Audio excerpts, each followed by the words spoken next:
كان لهجة الدكتور محمد المهان. قبل لا أتكلم عن لهجة الدكتور محمد المهان وعلاقتي أنا في الدكتور محمد المهان، أنا كعازمي ما أرضى أحد يغلط لا على العزيز علي، لا القريب ولا البعيد، ما حد يرضى الغلط على العزيز. الرسول صلى الله عليه وسلم يقول من ذب عن عرض أخيه ذب الله النار عن وجهه، والرسول صلى الله عليه وسلم يقول ما زال جبريل يوصيني بالجار حتى ظننت أنه يرثني.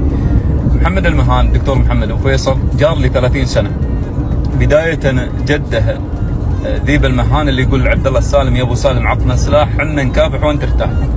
والده الشيخ حسين المهان الله يحفظه شيخ في ربعه، شيخ في كل علم غانم. اخوانها الدكتور خالد، الدكتور نايف، الدكتور صالح، الدكتور محمد، الدكتور شجاع، بيتها العلم وهالاخلاق وهالدماثه خلق في كل علم غانم تجدهم.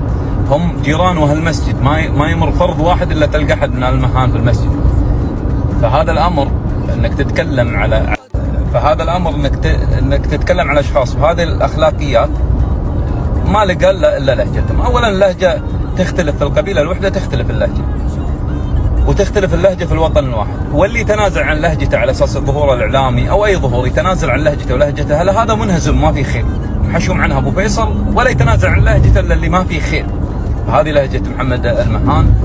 ومحمد المهان وقبائل يام بشكل عام من القبائل اللي تعتز في لهجتها، لا العجمان ولا الوعلة ولا المرة ولا العارجة ولا جميع قبائل يام امامته ما ودنا ننسى احد منهم.